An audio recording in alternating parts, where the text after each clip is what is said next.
Good evening, everyone. You are all very welcome to MU Live. My name is Fionnuala Finnegan and I work in the admissions office at Maynooth University. I am delighted to be joined by Dr. Colleen Doyle, who is the Student Support Officer at Maynooth University. She is joined today, and we are joined by Grania Honer, who is a third-year LLB student, and Dania, I'm a fourth-year LLB student, and they are going to chat to you guys a little bit about their experience here at Maynooth University.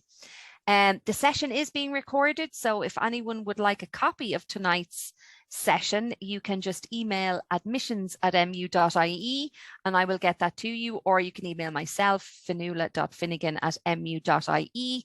I will be using the chat box, which you can see down the bottom of your screen, just to maybe pop in some useful links to you.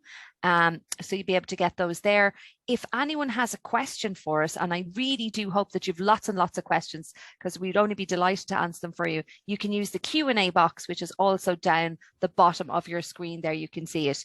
So just pop your question in there, or in fact, you can use the chat box and off we go. So without, Deirdre Carroll, jeepers, I better mention Deirdre, who's in the background here, who's everything techie related and is also going to give me a hand with the Q&A later on as well. So I've chatted enough, and without further ado, I'm going to hand you over to Colleen. So best of luck and take it away. Hi, everybody. I'm so glad you're joining us this evening. I hope wherever you are, that you're nice and warm and toasty and the wind's not howling too much. I want to give you a virtual welcome to Student Services. So while we can't meet in person, I'm going to do my best to give you an introduction to what we do, but more importantly, I'm joined by Grania and Dania, who are going to share their experiences of working with us in Student Services. And we're all here for your questions tonight. So do take a few minutes to ask us questions along the way. So my first slide is, I just wanted to show you a little bit. I don't know if you've been to campus before, and if you haven't, that's okay. Here's a lovely picture of the Student Services building. So we are very fortunate to have our own building in Maynooth, which is just fantastic. And we have lots of different services and functions within that. I'm not going to go through all of them, but I just want to give you a little taster of what we do in Student Services. So we have anything from the health center to the counseling service. We have a creche for students on campus and for staff. Chaplaincy is part of our remit. We have budgeting advisors, and we also have Home Finder, which is a service to help students find accommodation off campus. And I'm that blue cog, if you will. I'm the Student Support Officer, and I lead part of our unit in Student Services. But actually, the reason why I'm here is because probably the most fun part of my job is working with two student services ambassadors. And I'm really excited that they're here tonight with me. So Grania and Dania have been busy this year promoting student services across campus. They've been helping us out at various events, and they act really a signpost for their colleagues and other students to help encourage them to take advantage of student services, because sometimes everybody gets so busy studying and doing different things that they might just forget that we're all there. So what I'm going to do now is I'm going to introduce you to them, and I'm going to start asking them questions to share about their experiences. If you have any questions during our session, please use the chat box and you can add questions to ask them too. So Grania and Dania, I'm so happy you're here with me tonight. And the three of us are great talkers. So do interrupt us with a question as we go on. So what I'm going to start with is, Grania, I'm just going to start with you because you're you appear top on my list of pictures. So Grania, would you mind introducing yourself to everybody and telling us a little bit about who you are, maybe where you're from, what do you study, and a little bit about what you're involved in. So I'm going to pass it over to you first, Grania. Hi, everybody. My name is Grania. I am a third year LLB student. So for anyone who doesn't know, I just study law on its own as a single subject. So I came to Maynooth 3 years ago, obviously. The year before COVID, or I got the first 4 months anyway of normal college experience before the whole COVID pandemic. So bit about me. I am from North County Dublin. Woo. And I commute into college, so I get 2 trains in every day. And I'm trying to think of what else to say, to be honest. That's kind of it for me, I think. Okay, that's brilliant. That gets us started. And Dania, would you give us a similar rundown of where you're from, what you study, anything about any interesting things about you and your time in Maynooth? Yeah, so like Grania, myself, I do the LLB course as well. I'm actually in my final year. I've actually been here since 2017, so I feel like I've been living at Maynooth for a very, very long time. I actually deferred my final year last year, so I'm completing it this year. But I actually didn't start out with the LLB. I started off with an arts degree and ended up falling in love with law, social justice, and wanting to help people. So I ended up transferring into the LLB. I'm from Silence. I know the name isn't like very Irish. I understand that bit. But I wanted to get involved with student services and help out Colleen and Grania and just promote these wonderful services to the students, because to be honest with you, even with my time at the college, with me being here for so many years, I didn't really know a whole lot about what the college provides. And even just recently, I've only, dealt with the access office. I didn't even know that was a thing. I felt that the health centre was fantastic for me before I even got a medical card. Just everyone is so lovely, and I would love to be able to help you guys see how wonderful these services are and how lovely and welcoming the staff are. Because they really are brilliant, and you guys do deserve the support that you need, and we're very happy to help you with anything that you need. Great. And Grania, can I ask you, like Dania just shared a little bit about her experience as a student and using some student services. Is there something that you think it'd be really helpful to share with students about maybe how you've interacted with student services during your time as a student? Absolutely. So when I arrived first into Maynooth in my first year, I was a lonely person. I didn't know very many people on campus. And for anyone who knows me, I'm obsessed with books. I ran my school library for like 6 years in secondary school. So when I saw on Facebook that on one of the help first year admitting pages that a book club was being offered, and I just was like, yes, let's jump straight into this. So it was actually run by our chaplain on campus. His name is Kieran Coughlin, and he is genuinely one of the nicest men on campus. He helped me out so much. I made so many friends. I'm still in the book club, and it's grown from strength to strength. I think we now have like 30 members or something. So that was great. That's kind of where I started out. I don't really have any more, to be honest, about student services with me interacting, just because I've never needed to interact, but I know the supports are there if I need it, and I know enough to be able to say, yes, okay, well, this is here if I need it. I direct people in that way if they need help, and that's kind of where I come from. So yeah. That's brilliant. Well, the two of you are successful university students. And I know I said this to you the other day and you both kind of laughed at me. But the fact of the matter is that, you have been, you've been active students, you've been engaging academically, you've survived a third year, you've survived a fourth year. So what can you attribute that success to? Ooh, I've got them thinking. I think balance. Yeah, go on, Dania. Yeah, balance. You have to balance out. If you're taking on a part-time job, don't kill yourself over the amount of hours that you're doing. You know, your boss is going to understand if you can't do 20 hours a week. You know, if you can only do 12 or even 8 or even 4, you know, reach out to your friends if you need support, or family, or even the counseling service that's on campus. You know, try to keep up to date with your studies, try to keep up to date with, like, don't be afraid to go out and socialize. You know, don't follow the whole work hard, play hard thing. You know, work at your own pace. There's no pressure for you to go on all these mad nights out. Just do everything within your comfort zone. Just do it step by step, whatever you're comfortable with. That's probably the best advice I would give.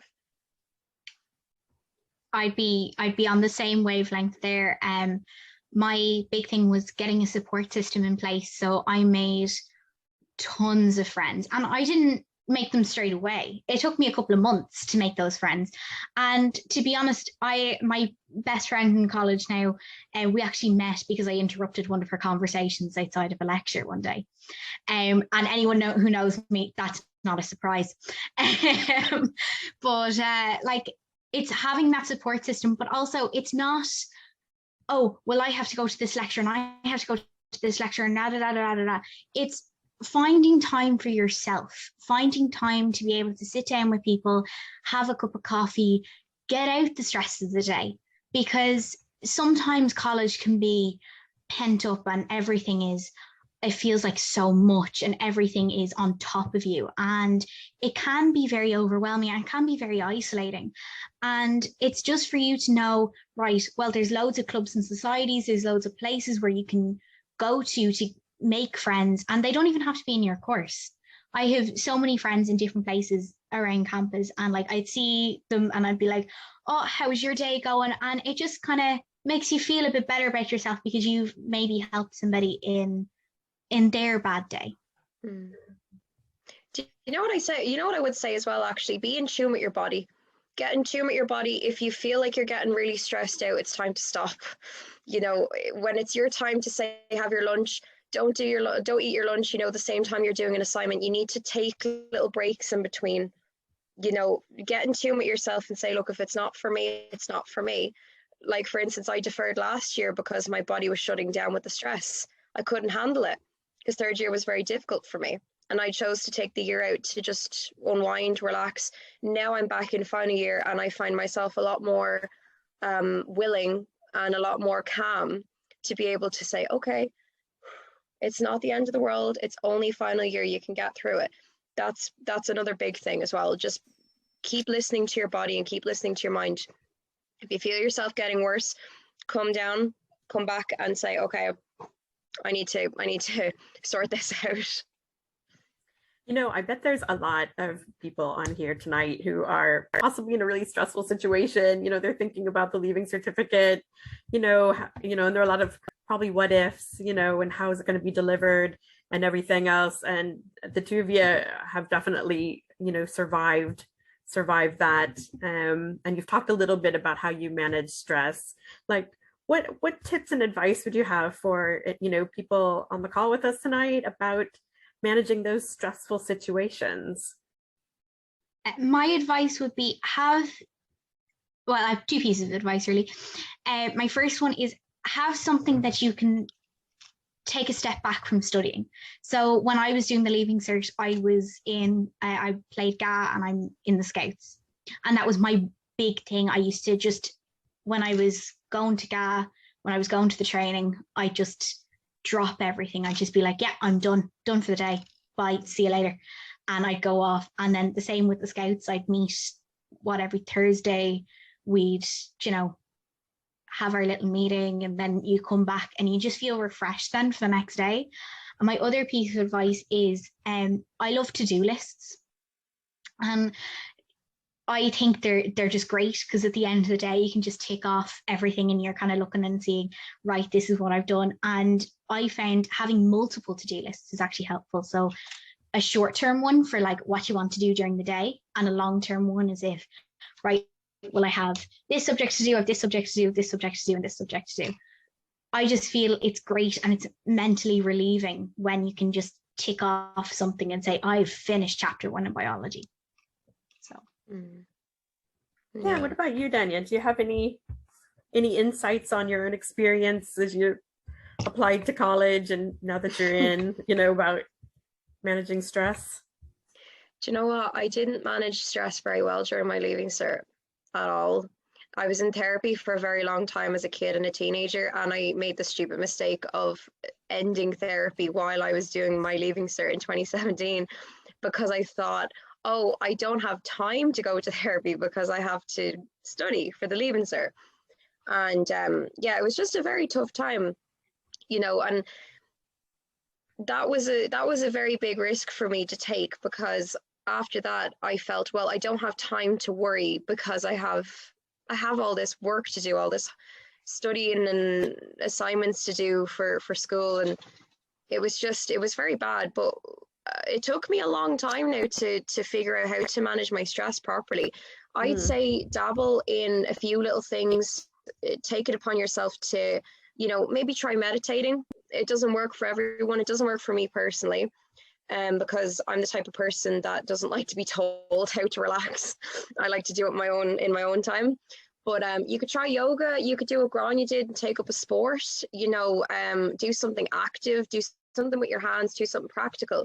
You could read a book, escape into another universe. You could do some knitting, start a new language, something that, is fun to you, that doesn't necessarily, sorry, my dog, sorry. That doesn't necessarily take up a whole lot of mental effort, try a few different things and see what works for you, because it won't work for everybody, but just try whatever you can to de-stress, I think that's brilliant advice. And sometimes it's so hard to remember to do those things when we're caught up in the moment. But I do hope everyone, will take on board some of those really excellent tips that Grania and Dania suggest. Girls, I want to kind of cast your mind to something else. Like, I want to shift gears a little bit here. And I want to hear more about your experience as law students. Now, it just so happens that they both study law. I didn't just recruit ambassadors from the law program, but it just so happens that they're both in law. And I just think it's a really nice opportunity to share some of your experiences, just maybe reflecting back a little bit about, if you could cast your mind back, if you were watching this, something like this in your 5th or 6th year in secondary school, and thinking ahead then about, are you on the course you wanted to be on? I mean, I think sometimes we don't often have those conversations. Like, did you always have great dreams and hopes of studying law in Maynooth? Or have you kind of found yourself on a course, which also happens a lot? And what are your reflections? I hope they're all positive, by the way. So maybe I'll just start with Grania. Grania, could you share some of your experiences, of starting off, kind of shifting gears to think a little bit about the transition to college? Was everything always smooth? Were you always this smiley and happy? Apparently, yes. I don't know. I came to Maynooth to do criminology, is what I wanted to do since I was about 9 years old. I wanted to go into the guards. And that was my dream for years. And then I went into first year, I did an arts degree, and went in, we had dreams of doing law and criminology together, and that's what I had planned, was doing the arts degree for a year and then doing the law and criminology. And then I got into it and I discovered I actually loved law more than I loved criminology. And I still love criminology and I'll never not love it. But I just discovered I loved law more, and that's totally fine. You can do that. That's what college is there for. College is there for you to learn and for you to grow. It's not like when you're 18, 19, there's so much pressure on you to figure out, right, this is what I want to do in the leaving cert. I need this points, I need these courses. And it's not always true. There's always back roads of doing it. And that's what's great about going to college, is you get to discover yourself and you get to figure out what exactly you want to do. So now I'm in 3rd year in the LLB, and I don't know how I got here, but I'm enjoying every minute of it. And that's the main thing. As long as you pick a course that you feel like you're going to enjoy, you can always change it if you decide you're not going to enjoy it. Yeah. So Grania, was that like your number one pick on your CAO or? Well, I had put down the law and criminology as my first pick, and I got my second pick, which is the arts degree. Okay. So I hadn't even got law down. I wasn't even considering law on its own. I never considered law. I went into the first day of Maynooth going, oh my God, I'm going to hate law. Oh my God, I can't do this. I can't sit here and learn something that's so strict because of all the stereotypes that go around. Like everyone thinks law is like, oh my God, you're so posh and all this, you know? So that was the one thing I was like, oh my God, I'm so nervous to going in here. Everyone's going to be like fabulous and speaking really high class, and they're going to have the lingo down and dressing in like suits and things, even though I knew that wasn't what it was going to be like. That's what my brain conjured. So can you think back? So can you put your finger on the point, or maybe at what point did you, maybe it might not have been a decision, it might have just been a realization that maybe you were in the right place after all? There was actually no point. I think it was just after the exams at Christmas. And I was kind of like, okay, yeah, I think I prefer law. Yeah, okay. And then I did what's called mooting or moot court. So it's basically, I describe it between a mock trial and a debate. And I did that and I loved it. And then I was talking to one of the lecturers and she was like, no, you'd be good in the LLB, you'd do it. And then I just started looking into it. And it took a long time for me to actually realize this is what I want to do. It's not, okay, maybe it's not so certain anymore, but now this is what I want to do. That's brilliant. And Dania, did you always dream of going into law, and you've known since you were 5 that you were meant to study law, or was this something a little more ongoing or organic? No, since I was a kid, I actually wanted to be a cartoonist. I wanted to be an animator for Disney. I was very creative and very artsy as a kid. And then when I got into transition year, I wanted to be a film director. So I wanted to study media and English. Because I still do love English. I was brilliant at it. And I was pretty much a H1 student in English in school. And all my teachers thought I was going somewhere with that direction. And it's funny to look back now, because I also really loved history. And for my history project for my Leaving Cert, didn't I do a famous US Supreme Court case and just never considered doing law? Even if it were an option in my brain in secondary school, I would have immediately shut it down as, oh, well, I'm definitely not going to get the points for that. Because even though I was very good at English and history, I was very average to very poor in all my other subjects. I really struggled in school, especially with maths and Irish and the basic subjects that you need to pass the Leaving Cert. And it was only that I was looking into Maynooth, I thought, okay, I'll put the community and youth work course as my first option, maybe, do something sociological based. I didn't end up getting that. I got rejected for that course, so I took it off my CAO. And so I put the arts degree as my first choice because I thought, okay, well, I'm very stuck now. I may as well have all the option in the world and pick whatever I can. And I think 2017 was the first year that they brought in 4 subjects for arts, or I think it might have been the year before. So I ended up doing sociology, psychology, criminology, and law, which was very difficult in my first year to juggle them all. But I thought, may as well try as much as I can and see how it goes. I ended up just falling in love with law, especially in my second semester. And I thought, well, this is brilliant because not only does it mix my English skills, my love of history, my love of wanting to help people, just social justice generally. I didn't really feel it was an option for me at the time because, like I said, I didn't have a lot of motivation in myself. But then, sure, when I got to Maynooth, they told me, that you can transfer into the LLB if you really love law. And I thought, okay. All I had to do was pass my first year of college.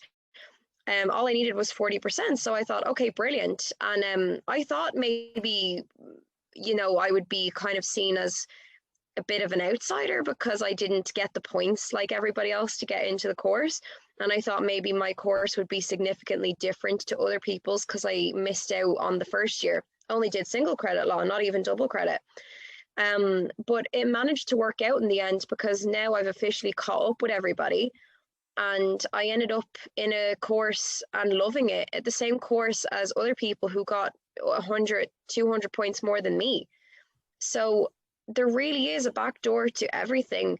And if I could go back to myself as a teenager, a 17, 18-year-old, I would have explained all this to myself. Maynooth have genuinely brilliant, a lot to offer to students. And it should be promoted a lot more. So, yeah, I had a big journey getting here, I have to say. Well, that's brilliant. I love real life stories. Because just a whole lot. Yeah, so if anyone out there is confused as I am, don't worry, you'll figure it out eventually. No, absolutely. And I will always say lots of lovely things about programs in arts or social sciences because I myself have a BA, and I've ended up going into education. So it is one of those, you can't go wrong with. You can't go wrong by going to university. I genuinely believe, but I don't think you can go wrong in following your interests and your desires. And I also agree with Grania and Danielle, like where there's a will, there's a way. And that's really the most important thing in life. They say the money will always follow. As long as you're doing things that you love to do, life is just so much better and so much happier. Now I have to ask Fionnuala a question. Fionnuala, if I open up the chat box, is everybody going to see the chats? Do I have any questions yet? Nothing as yet, but it's really interesting listening to the girls chatting there. I was going to launch a little poll. If you wanted to see, maybe if the people here tonight wanted to participate a little bit in a poll, I can just launch it and it'll just run itself and we can chat about the results later on. It's nothing too taxing or anything like that. Great. Do I need to stop sharing my screen, Fionnuala? No, not at all. Launched, all done, harmless. Didn't even feel it. Yeah. So yeah, everybody jump onto that poll there. Amazing. Fantastic. So yeah. What about, could you speak a little bit about the crash services, Colleen? Yeah, how does that work? I will do my absolute best. Amazing. So we have a creche on campus. It is for the children of both staff and students. And while it is on campus, it's very much run and managed like any creche in the country. So it's staffed by trained professionals, and they follow the guidelines set out for proper ratios of students, of children and staff. If students do have children, or if students have children and they want to learn more or put their child's name down on the list, they can get in touch with us in student services. You can simply send an email to student.services@mu.ie and we'll happily forward on the information about how you can put your child's name down to be in the creche. So there is a small amount of subsidy that goes towards that for students who have children in the creche. So it will be more than happy to send that on. So amazing. Thank you so much. Is it difficult to get a spot on the creche, do you know? I don't know. That's a really hard question for me to answer because I don't have a child in the creche, I'm afraid. That's okay. That is okay. We'd rather not answer than give the wrong answer anyway. No, exactly. And I'm sure when you relay the details on to the creche that they could we could find out if anyone wanted to know, like if there's a waiting list or anything like that. Absolutely. Someone has posted in, anonymous, so thank you very much. When is the deadline for admission? Now, I don't know if that is referring to the deadline for the creche or if that is the deadline for admission to the CAO. So I'm going to suggest that if it's creche related, Colleen, is there a deadline? Is there a particular time that you need to apply? No, it's as far as I understand, it's rolling admissions with the creche. So it's always, with all things creche related, it's always better to ask early, ahead of time. So. Yeah, absolutely. And if it's to do with the CAO folks, so if there are any Leaving Cert students here, obviously you need to start opening up the cao.ie and hitting that apply button and making your application now, because it's the cheapest to do it now. It is €30 to do it now up until the 20th of January. Okay, and you probably know you have 10 options for your level 8 and 10 options for your level 6 and 7. So that is how that works. And if I have missed the point entirely, please feel free to come back to me there and we'll go again. So another question has come in talking about the transfer route, which is amazing. So Dania is a fantastic example of someone who comes in through the arts because of the choice, because of the flexibility, all of the different options. I know that the statistician in Maynooth actually told us once upon a time that there are 610 different degree combinations from MH101, which is a serious amount. I mean, between the 4 of us or the 5 of us here, I reckon we would all choose something very different. Well, apart from Grania and Dania, who that have the law in common, I suppose. But, Dania's start was a bit different. So how does it work? You can transfer from the arts into the LLB, which is the 501, into 502 if you've taken law and one of the other options, which would be criminology, business, or another arts degree. That's into the 502 option. As Dania said, you need to do well in the year and be passing your exams and get over 40%, and then you apply to transfer. And you would be in contact with my with my colleague Aveen Cooper, but she's at transfers@mu.ie. And I know we have mentioned 2 links now. So as soon as I stop talking, I'll pop those links in for anyone who might need them or want them. And you can transfer also into the Bachelor of Music if you want to do accounting, finance and economics. A business, I think, has a 50% threshold, and accounting has a 60%. So they're all slightly different, folks, and you just need to be mindful of that as well. There are slightly different thresholds depending on the subject that you're studying. But absolutely, every year there are always tons of students who use the arts degree as a backdoor into some of the other denominated degrees with higher points. Now, the thing with the arts is you do need to pass in Irish, English and a third language. So mindful that you also need the entry requirements for that.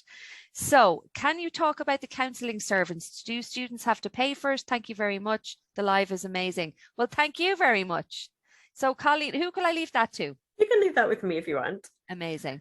We're really fortunate in Maynooth University to have a free counseling service. So it's really wonderful that there's not a financial burden or maybe a financial blocker that students might have, either knowingly or unknowingly to accessing the supports in the counseling service. So the great thing about our counseling service is that there's lots of different ways that you can interact with them.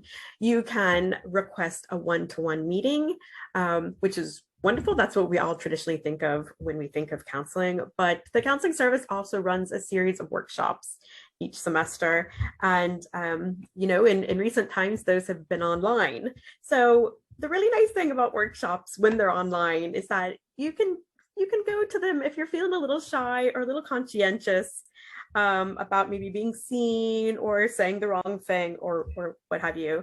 You can join one of those workshops and really feel maybe a little more comfortable and confident in getting some support for something that you might be wanting to have support in. So this semester, the counseling service has run a variety of topics from bereavement support to anxiety, all up to even using sound as a way to manage stress and anxiety as well. Some really interesting things. And there's even a workshop coming up in the next week or two, which is an online retreat. So lots of different ways to support yourself and support your mental health and well-being when you're in college. And that's just one of the services we offer in student services. So, you know, if you're interested in seeing any more about that, I don't know if Deirdre's in the background, she can maybe throw up a link to the counseling service information there. If not, I can do it shortly. So thank you for that question. That's no problem at all. I can do that once I dig it out. Is it different to students.services@mu.ie, Colleen? You can dig right down from that page to dig right down from the page. Okay. Yeah. You know, I'll drop the link in, or if Deirdre's scrambling there, she could do it, but we will get it done. Absolutely amazing, Deirdre. Thank you so much. Quick as lightning. She is quick. She was so fast. So in terms of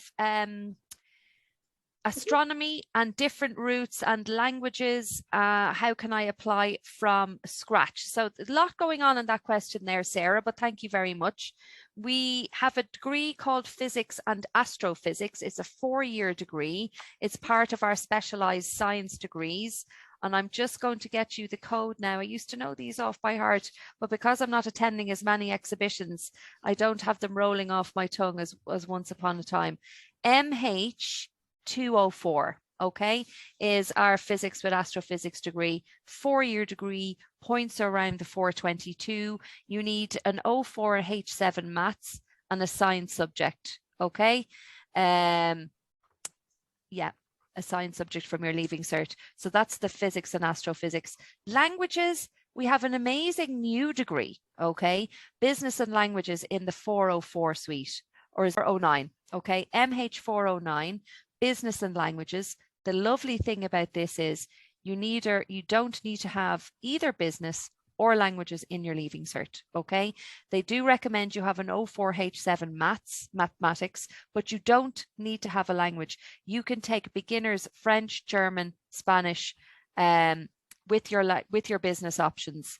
And that's a brand new degree that we have there. So we don't really know the points, but they'll be in around the 400s. So I hope that answers your question, Sarah. Anonymous guy, anonymous student on here who would like to know how to apply as an international student. So from Africa, you are very welcome here this evening.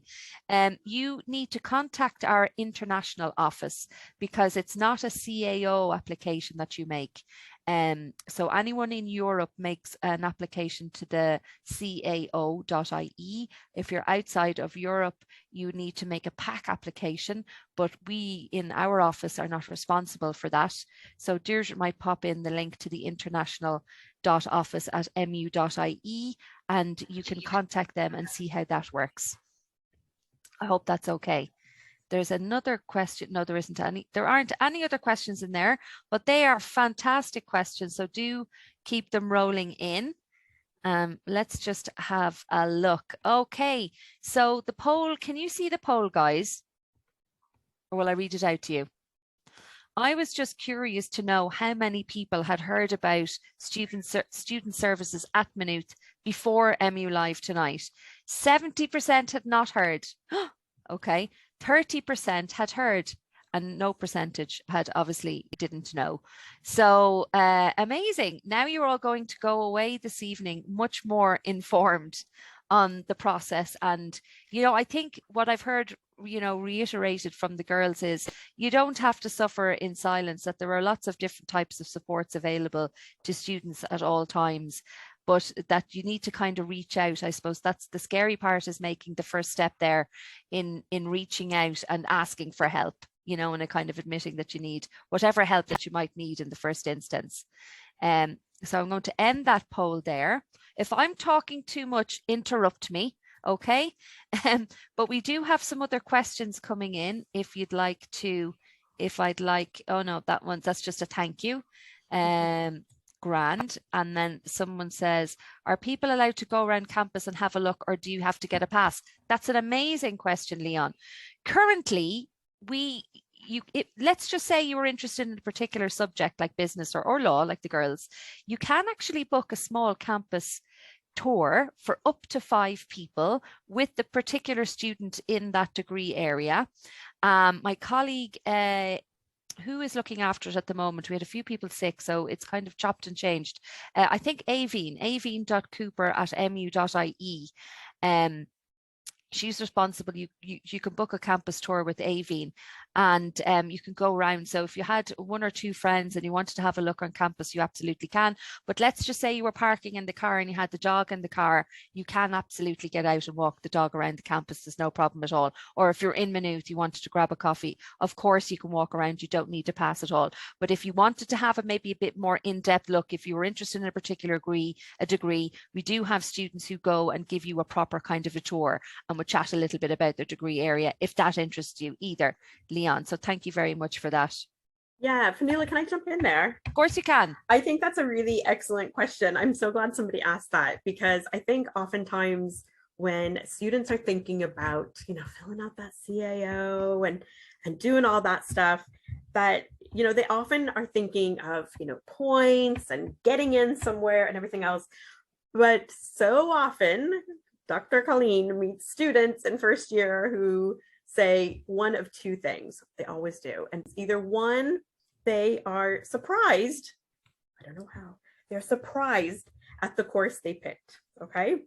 It's not meeting their expectations for one reason or another. They didn't realize they had to, be good at maths to go into engineering, or they didn't realize that it would have been helpful maybe to have studied history, and now they're doing history in university, even if it's not required. So I don't want to get into what's required and what's not required, but students express surprise sometimes or disappointment because they were so focused on getting in that they hadn't really had many critical thoughts about what was coming up once they were in. The other thing that often can surprise students is what I just call campus fit. Okay, so it might be that they've always really wanted to study history and they've gotten into a history program or a BA program or whatever, and that's fantastic. But maybe they just don't fit in the campus environment where they have found themselves. So what can you do to try to mitigate against those two things? One, do a lot of research about what's coming up in your degree program. So, it's not just about what happens in first semester or, what happens when you graduate, but there's a lot of time in between. So just do a little bit of light research so that you have as good of an understanding as possible. It's really hard to have a complete understanding of what's coming up in a college course until you're actually in it. It's really hard, but do your best to try to mitigate against that. And the other thing is go visit campuses. Come to Maynooth, whether it's an official tour, whether it's, just like, think we're going to drive to Maynooth today and run around campus, and, just kind of see what's going on, or do both even better, so that you have a pretty good feel for what campus looks like, what the buzz might be like around. Oh, look, there's a cafe. Come visit the MU library cat. Yes, we have a cat outside the library. You can pet. That would have definitely sold the place to me if I was a prospective student. And do those things, but do them intentionally and come with questions. So there is nothing better that, people who give tours on campuses, they love being asked really specific questions. So don't be afraid to ask those tough questions. And your tough question will probably be different than another person's tough question. So that's Dr. Colleen's sermon of the evening on things you can do to do your best in preparing to apply for college. But I guarantee that if you do those two things, you're just gonna make first year so much more enjoyable and not as stressful. I have not guaranteed you will not be stressed and worried about assignments during first year. I don't know, Dania, Grania, am I crazy? Is that good advice? Oh, totally. I do I actually do those campus tours. I do campus tours for orientation. So it's the first week you get shown around campus, you get all your freebies, shall we say, and your student card and all that. And the amount of people this year, now I understand during COVID, but the amount of people this year who I had on tours and had never been in Maynooth, never, ever, ever. It's astonishing, and it's really interesting. It's a really nice place to go around and see. What about you, Danya? Like, if I say do research and visit campus, does that feel like good advice, or would you want to add to it? Do you know what? Honestly, I would listen. If you're going to the tour, do listen and, engage and ask as many questions as you can, because the campus is a lot bigger than you think it is. Now, it does get a little smaller the more the longer you're in it, because you feel like you're just living it over and over again. But when I remember having, like, everybody knows where the basic lecture halls are, but when it comes to tutorials, it's a nightmare.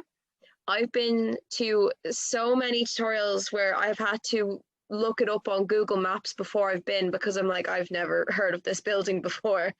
Like the little prefabs and sure, even an exam hall I've never heard of it before. I had to look it up beforehand as well. So if you do end up coming to Maynooth, definitely just have a stroll around with your friends, just kind of know the basics of where things are, because I'm in my final year, and even people would say to me, I'm going to a certain lecture hall. I'm like, I've never been to it, never seen it before in my life. I think we'll have to arrange it too. I think Grania will have to offer a tour to Danya. Yeah. No problem, anytime. Anytime. On a dry day. I just ask. Okay, great. Do we have any, how are we doing on questions? I haven't. Oh, someone asked about the community and youth work course earlier. Oh, did they? Sorry, I missed that. I muted myself because I realized you could hear me all typing, which is off-putting. I apologize. I have just put in some links because I am thinking really very conscious of students, and it is more difficult to get on campus than it was once upon a time, and to get the feel for a place. And I think that does kind of matter, because when you come on campus and you do get a good particular feel about whether you could see yourself there or not. And I mean, for the most part, we all kind of offer the same stuff. I mean, us, Maynooth and UCD and DCU. And I think it's really important that you feel that you could see yourself there, that you can envision yourself there.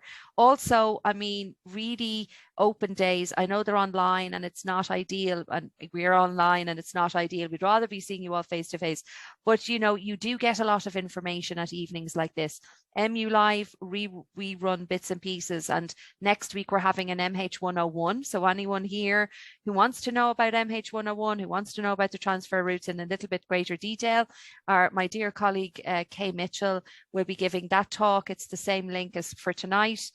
Summer school, now not pertinent for 6 years, but is good if you're in a TY or fifth year here tonight. I'm not sure we have any, but you can come to the summer school and get the feel for the degree area that you're interested in.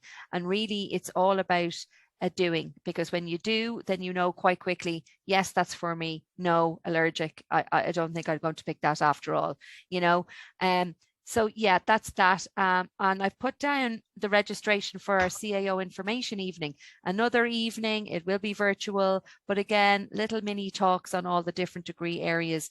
The more information you have, folks, the easier it will be for you to make your decision. And I'm just saying again what Colleen and the girls have said.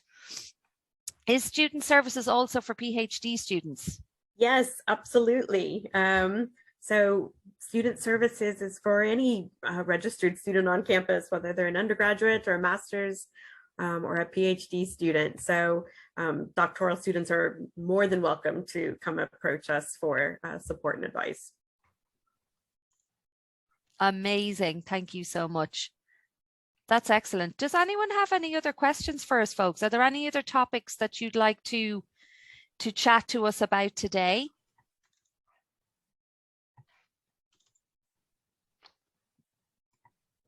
Let's see. Somebody did ask a question about the youth and community course. Did we get that answered? Maybe. What days are youth and community in? Maybe Jody, you can specify. Are you asking about when they're on campus for class, or? Yes, I am not sure, but the best thing to do is have a look at timetabling. So let me just think about how I would access it if I didn't know my way around the website. So if you go onto the home page and hit undergraduate, and you're actually brought to the list of our level 8 degrees, and you can scroll down and you can click on the youth and community work. And then if you go to the middle, now it sounds a bit laborious, okay, you kind of have to mine down into the website. If you scroll to the middle of the page and hit more information and course finder, it brings you up the 3 years of the degree. You can click on each year, see what modules you're going to be studying, but at the very, very end of the page, if you keep scrolling down, you can see timetable, and if you click on it, it'll give you what might be on a Monday, Tuesday, Wednesday each week. So that's kind of gives you an idea of how many kind of contact hours. I'm guessing it's something similar to the arts degree, which would be between 15 and 18 contact hours a week. Contact hours means lecture times, but it doesn't necessarily include tutorials, which you'll have as well. And also it doesn't include your research time or assignment or working on the extra bits of homework and things like that. The girls who are studying here will know absolutely more about the structure of their day, how many hours in lectures, how many hours then research around a topic are you going to need to do. So what says you, Danya? How much study and how many hours lectures do you attend a week? For at the moment, because I'm in final year, I don't have tutorials. So I'm doing 3 modules a semester. So 10 credits, 10 credits, 10 credits, and then it's the same next semester. So I have a double lecture on Monday, a double lecture on Tuesday, and a double lecture online on Friday. So it's not too bad. And then I'm able to fit my job on the Wednesday, Thursday. So it's not too bad, but it's really not that easy breezy, I suppose, for the first few years you're in college. First year you are jam packed with tutorials and lectures, because you're still trying to major in whatever you're majoring in and figure out what you want to pursue. Because in first year and second year, I think most of your modules would be about 5 credits only. So you're doing a lot more subjects, but it really depends on the course. But in the first 3 years of my college, I was never free during the 5 days. I was in 5 days a week, hardly any breaks in between. So it really just depends. Thank you so much, Danya. Would you concur, Grania? I would. I know the youth and community work course is quite small. So there wouldn't be like the likes of law where you have 200, there might be maybe 30 people in a class. So you'd be kind of in the smaller room, you kind of be in with the same group kind of constantly. But so basically the way it kind of works is you have 2 hours of the same module each week. So whether that be, so I'm doing, let's say for contract law, for example, I'd have 2 hours that a week. So it just kind of depends on how many subjects as such or modules as you're doing at the particular time. I am doing 7 modules a semester. So I have around about 16 hours of lectures each week, 14 to 16 hours. I'm not totally sure which, but it's exactly what Danya said. Yeah. Yeah, and I think something that's really important that you both mentioned is, that every year seems to be slightly different, but something that I'd like to stress as the student support officer is that, both of these students are in full-time degree programs, and most of the undergraduate offerings are full-time degree programs, which means that there's an anticipation that students will be studying full-time. So it can be sometimes a little deceiving, particularly for first-year students, that they might see gaps in their timetable, and they might think that they're sort of more like part-time students, and that they have 30 hours a week to work part-time jobs or do other things. But that's actually, it's kind of a false economy, because that's not really the case, because that time is to be taken up with independent study, as they say. So getting ready for lectures, writing essays, writing lab reports if you're doing a scientific subject, and so on. So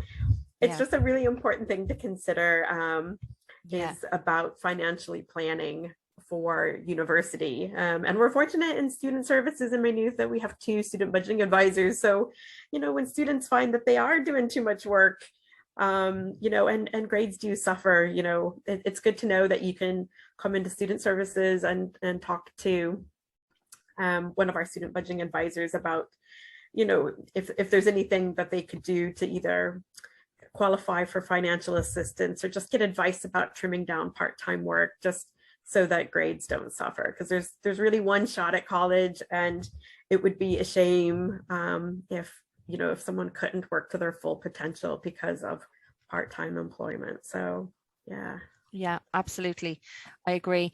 Marissa, there's probably a time, just about 3 minutes left, folks, for you to get any last questions in for us. So Marissa wants to know if there are any other information evenings coming up, and there certainly are. Next week, as I mentioned on MU Live, we're going to be doing, it's going to be a focus on our Bachelor of Arts degree. So the CAO code for that is MH101. So amazing. Thank you so much, Deirdre. Lightning. You can sign up there, folks. It's the same time, same place, 7:30 to 8:30.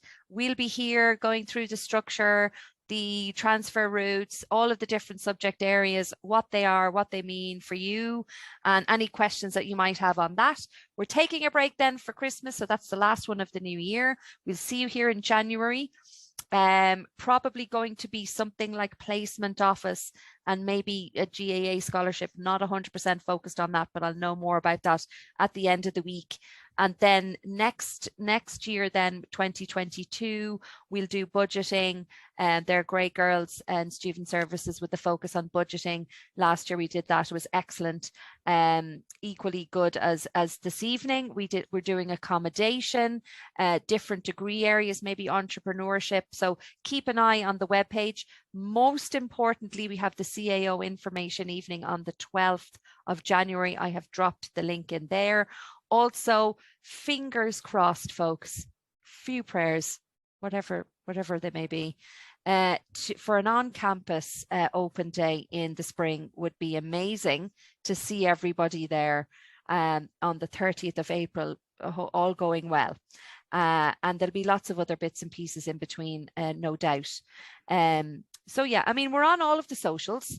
Deirdre, my colleague Deirdre here, she does the Instagram and our TikTok account, and we've other colleagues who do Facebook and Twitter.